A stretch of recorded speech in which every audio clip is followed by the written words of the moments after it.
فرمایا تاریخ سے عقل مند بندہ عبرت حاصل کرتا ہے کہ اگر تم بھی شہدائے کربلا کے طرح چمکنا چاہتے ہو تو اپنے اندر ان صفات کو پیدا کرو۔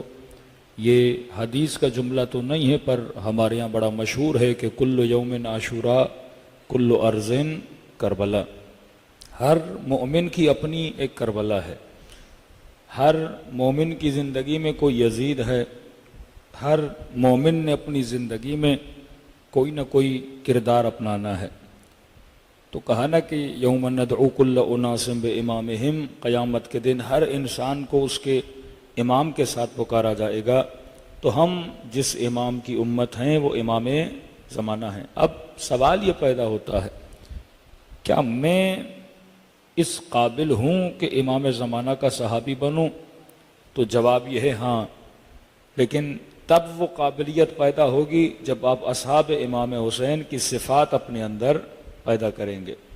پہلی صفت ہم نے بتایا صفت بصیرت ہے۔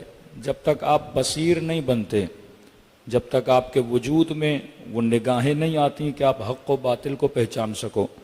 اسی زمانے میں مسلمانوں کے سامنے قرآن بھی ہے، حدیثیں بھی ہیں، لیکن یہی مسلمان قرآن پڑھ کے کبھی یزید کی فیور میں بات کر رہا ہوتا ہے، کبھی امام حسین کے قیام کو کہتا ہے امت میں علیہ باللہ فتنے کا باعث ہوا۔ تو اب سوچئے قرآن سامنے پڑا ہے لیکن حق و باطل کی پہچان اس کے اندر نہیں ہے۔ یہ صاحب بصیر کب بنے گا؟ جب دو چیزوں کو پکڑے گا، انی تارکم فیکم الثقلین کتاب اللہ و عطرتی اہل بیتی، کہ انسانوں میں اگر کسی کو رول ماڈل بنایا وہ محمد و آل محمد کو بنایا، کہ بھائی جب انسان آپس میں لڑ پڑیں اور یہ تم پریشانی کا شکار ہو جاؤ کہ میں نے کہاں جانا ہے، جنگ جمل ہے، جنگ صفین ہے، جنگ نہروان ہے، یہ جتنے بھی مشاجرات آپ کو نظر آتے ہیں کہ یہاں بھی اکابر امت، یہاں بھی اکابر امت۔ اب انسان کہاں جائے؟ تو انسانوں میں اگر کسی کو کعبہ اور قبلہ بنایا تو وہ علی ابن ابی طالب کو بنایا۔ کہ یہ نہ دیکھنا کہ یہ نہ دیکھنا کہ دنیا کہاں جا رہی ہے، یہ دیکھنا کہ علی کہاں جا رہے ہیں۔ تو کنفیوژن کو ختم کر دیا کہ انسانوں میں کبھی کہا علی، کبھی امام حسین کو کہا سفینہ، کبھی کہا سید شباب اہل جنہ، کبھی جناب سیدہ کو کہا کہ ان کی ناراضگی میری ناراضگی ہے۔ مختلف طریقوں سے سمجھاتے رہے کہ جب اقارب امت کی آپس میں لڑائی ہو جائے تو کنفیوز نہ ہونا، انسانوں میں کعبہ اور قبلہ بنا کے جا رہا ہوں علی ابن ابی طالب کو۔ اور فرمایا جب کلام میں جھگڑا ہو جائے کہ یہاں والا بھی حدیث پڑھے، اب ظاہر شیعہ بھی کہتے ہیں قال رسول اللہ، وہ وہابی مفتی بھی کہتا ہے قال رسول اللہ، آپ کہتے ہو رسول کی یہ سنت ہے، وہ بھی کہتے ہیں رسول کی یہ سنت ہے۔ تو یہ جھگڑا کس کا ہے؟ کلام کا جھگڑا ہے۔ اب مومن کنفیوز کہ بھائی کس کو مانو؟ یہ بھی قال قال رسول اللہ کر رہا ہے، شیعہ مولوی بھی قال قال رسول اللہ کر رہا ہے۔ تو جب کلام آپس میں اٹک جائے تو فرمایا جو سید الکلام ہے وہ قرآن ہے، کلام کو قرآن کے ساتھ ملایا کرو۔ اگر یہ قرآن کے مفہوم کے ساتھ ملتا ہے تو کلام حق ہے، اگر قرآن کے مفہوم کے ساتھ نہیں ملتا وہ کلام باطل ہے۔ اب کہنے والا چاہے یہ کہے کہ رسول نے کہا، چاہے یہ کہے کہ علی نے کہا، چاہے یہ کہے کہ مولا حسین نے کہا، اب یہ نہ دیکھنا وہ کس سے نقل کر رہا ہے، یہ دیکھنا کہ اس کا کلام قرآن سے ملتا ہے کہ نہیں ملتا، کیونکہ قرآن اور اہل بیت میں وحدت ہے، یہ کبھی جدا نہیں ہو سکتے۔ جو قرآن کہتا ہے وہی اہل بیت کہتے ہیں، اور جو اہل بیت کرتے ہیں وہی قرآن آیت بن کے نازل ہو جاتا ہے۔ صلوات پڑھے محمد و آل محمد۔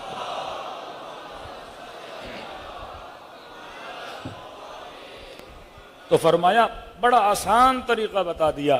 اب کوئی کہے کہ یزید پہ لعنت بھیجیں نہ بھیجیں، میں نے تیسری چوتھی مجلس میں کہا کہ قرآن کیا کہہ رہا؟ لعنت اللہ علی القوم الظالمین، خدا کی لعنت ہے ظالموں پر۔ اب ظلم چاہے یزید کرے یا یزید کا کوئی رشتہ دار کرے، اللہ کی لعنت آٹومیٹیکلی اس پہ آ جاتی ہے۔ پھر کہا کہ لعنت اللہ علی الکاذبین، اللہ کی لعنت ہے جھوٹوں پر۔ ارے جو 70,000 ممبروں سے علی پہ جھوٹ باندھے، جو امیر المؤمنین کے اوپر الزامات لگائے، تو خدا کیا کہہ رہا ہے؟ کس پہ لعنت ہے؟ جھوٹوں پر ہے۔ کہیں پر قرآن میں یہ تفریق نہیں ملتی کہ اس جھوٹے پر ہے لیکن اس جھوٹے پر نہیں ہے۔ جھوٹا چاہے کوئی بھی ہو اللہ کی اس پہ لعنت ہو جاتی ہے، وہ چاہے آج کا جھوٹا ہو وہ چاہے کل کا جھوٹا ہو، اللہ کی لعنت ہوتی ہے۔ اور ہمیں کہا کہ صابرین کے ساتھ رہو، ہمیں کہا کہ صادقین کے ساتھ رہو، ہمیں کہا کہ مظلوموں کا ساتھ دو، ہمیں کہا کہ یتیم پرور بنو۔ یعنی ایک طرف خدا لائن کھینچ رہا ہے کہ تم نے زندگی کس کے ساتھ گزارنی ہے اور تم نے کس سے دوری کرنی ہے۔ جس کے ساتھ زندگی گزاری جاتی ہے اسے تولا بولا جاتا ہے، اور جس سے دوری رکھی جاتی ہے اسے تبرہ بولا جاتا ہے۔ صلوات پڑھے محمد و آل محمد۔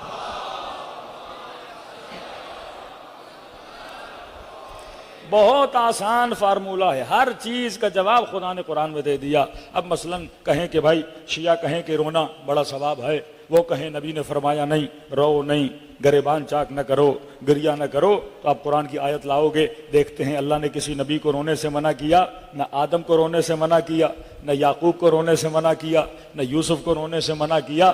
اب جناب یوسف کا تو یہ پتہ لگا نا جناب یعقوب کو کہ دنیا سے جا چکے ہیں، بیٹوں نے جو بتایا، لیکن بیٹے کے مرنے پر اتنے سال کیا کرتے رہے؟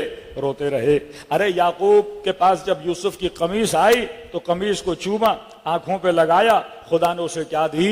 شفا دی۔ مطلب نبی کی پہنی ہوئی قمیص میں بھی اللہ نے کیا رکھی ہے؟ شفا رکھی ہے۔ تو جب یوسف کی قمیص میں شفا ہے تو کیا حسین کی زری میں شفا نہیں ہوگی؟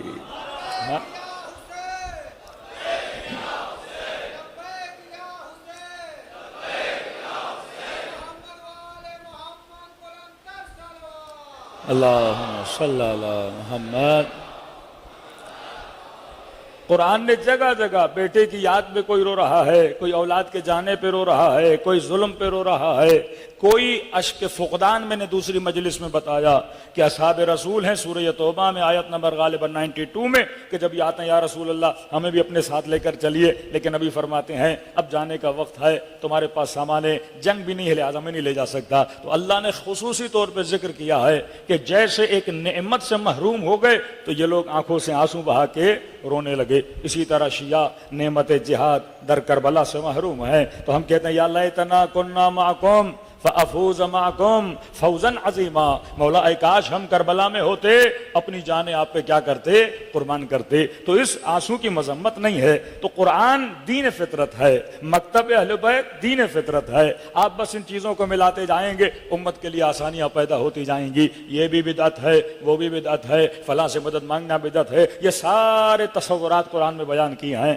کبھی آپ مکے چلے جائیے، سعی صفا و مروہ کریے، سارے مسلمان حجر اسود کو چوم رہے ہوتے ہیں، سارے مسلمان کعبے کی دیواروں کو چوم رہے ہوتے ہیں۔ بھائی دیکھیے دو تصور ہیں نا، ایک ہے خدا، ایک ہے غیر خدا، ایک ہے خدا، ایک ہے غیر خدا۔ اب یہ کہنا کہ اللہ کو چومنا جائز ہے لیکن غیر خدا کو چومنا ناجائز ہے، تو یہ جتنے لوگ حج پہ جاتے ہیں یہ خدا کو چوم کے آتے ہیں یا غیر خدا کو؟ یہ جتنے حاجی عمرے پہ حج پہ جاتے ہیں کسے چوم کے آتے ہیں؟ اللہ کو یا غیر خدا کو؟ کعبے کی دیوار غیر خدا ہے، حجر اسود غیر خدا ہے۔ خدا اپنی یاد میں چکر مرواتا ہے یا حاجرہ کی یاد میں؟ انسان کو سوچنا چاہیے نا، پاؤں میں انہوں نے نیچے ٹائل لگائی ہے، مٹی ہوتی تو انسان کو چلنے میں بھی تکلیف نہ ہو، نیچے ٹائل، اور انہوں نے تو پہاڑیاں بھی کاٹ دی اس ڈر میں کہ کہیں یہ پہاڑی پرس نہ بن جائیں۔ یعنی اتنی چھوٹی پہاڑیاں انہوں نے رکھی ہوئی ہیں، لیکن اعمال حج ہے، ان کے بس میں ہو تو یہ اعمال بھی کیا کر دیں؟ حذف کر دیں۔ ایک مقالہ لکھا تھا سعودی عرب کے کسی، مطلب یہ توحید کے اندر اتنے داخل ہو گئے کہ انہوں نے سب چیز کو بھلا دیا، اور مقالے میں یہ لکھا کہ ہمیں یہ لگ رہا ہے کہ مسلمان کعبے کی طرف زیادہ توجہ دے رہے ہیں، اللہ کی طرف توجہ نہیں دے رہے۔ مطلب بندہ اتنا داخل ہو جائے کہ بھائی پروردگار عالم نظر نہیں آتا، وہ وجود مادی نہیں ہے، اور یہ جو جسم ہے یہ جسم مادی ہے، یہ کسی چیز کو دیکھ کر کسی کو یاد کرتا ہے، اگر اسے کچھ بھی نظر نہیں آئے تو یہ اللہ کو کیسے یاد رکھے گا؟ یہ سائیکولوجیکلی پرابلم ہے کہ اگر خدا کہتا نہیں بس صرف میری عبادت کرو، نہ کعبہ، نہ سعی، نہ صفا، نہ مروہ، نہ ابراہیم، نہ محمد، ان کی نظر میں انبیاء پوسٹ مین ہے، بس دیٹس اٹ، کہ نبی آیا، پوسٹ مین تھا، اللہ کا خط لیا اور امت کو دیا، اس کے بعد نبی کی اس سے زیادہ کوئی ویلیو، نبی کی اس سے زیادہ کوئی مقام نہیں ہے۔ تو اگر سارے انبیاء کو بیچ سے آپ نکال دیں، بس ہم نے ان کا پیغام لینا ہے، باقی وہ تو دنیا سے چلے گئے، نہ ان کی یاد کرنی ہے، نہ ان کا ذکر کرنا ہے، نہ ان کی قبر پہ جانا ہے، نہ ان کی کسی نشانی کو یاد کرنا ہے، تو خدا فزیکل وجود، مادی وجود، ہماری آنکھوں کو نظر آنے والا وجود ایسا تو نہیں ہے، وہ موجود ہے لیکن ہمیں نظر نہیں آتا کیونکہ ہم جسم مادی کے اندر ہیں۔ لہٰذا اگر اللہ کو یاد رکھنا ہے تو کسی چیز کو دیکھ کر، کسی واقعے کو یاد کر کے، کسی نبی کی زحمت کو یاد کر کے، اسماعیل کی قربانی کو یاد کر کے یہ یاد رکھا جائے گا کہ کوئی خدا تھا جس کے لیے ہاجرہ نے اتنی زحمتیں اٹھائیں، کوئی خدا ہے جس کے لیے اسماعیل کا گلا ذبح کرنے کے لیے آدم بڑھ رہے ہیں۔ تو جب اتنی بڑی قربانی کو دیکھا جاتا ہے، بھائی وہ کون تھا جس کے لیے ابراہیم خود کو آگ کے اندر، پتا ہے کہ آگ میں جلایا جائے گا لیکن بڑے سکون سے بیٹھے ہوئے ہیں، وہ کون ہے جس کے لیے حضرت موسیٰ نے اپنی قوم کو دریا سے گزارا تھا۔ تو انبیاء کی یاد میں ہی اللہ کی یاد ہے، واقعات کی یاد میں ہی اللہ کی یاد ہے۔ اگر واقعات کو بھولو گے تو اللہ کیسے یاد رہے گا؟ تبھی خدا سعی صفا و مروہ کرواتا ہے۔ اب سعی صفا و مروہ میں کس کی یاد ہے؟ ابراہیم کی، اسماعیل کی، جناب ہاجرہ کی۔ آپ جو پہاڑیوں میں دوڑتے ہو، یہ کون دوڑا تھا؟ کس کو کاپی کر رہے ہو؟ کس کو تقلید کر رہے ہو؟ کس کی نقل اتار رہے ہو؟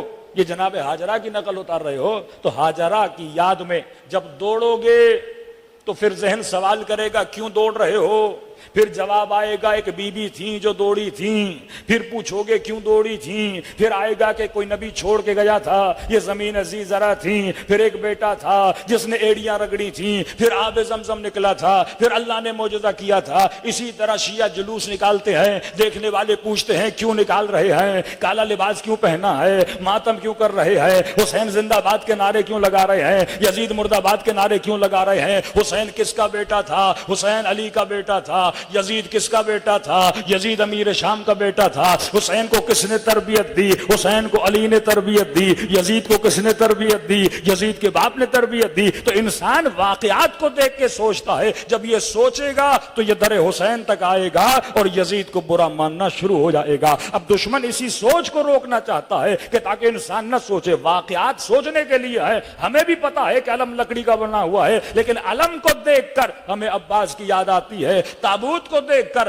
ہمیں حسین کی یاد آتی ہے، کالے لباس کو دیکھ کر ہمیں غم کی یاد آتی ہے۔ تو جب تک اسباب نہ ہو انسان مسبب تک نہیں پہنچتا، یہ دلیل عقلانی ہے۔ تو حج کے جتنے بھی اعمال ہیں ان میں جتنی یادیں کی جاتی ہیں وہ غیر خدا کی یاد ہوتی ہے، لیکن اس غیر خدا کی یاد کے اندر کس کی یاد چھپی ہوتی ہے؟ اللہ کی یاد چھپی ہوتی ہے۔ صلوات پڑھے محمد و آل محمد۔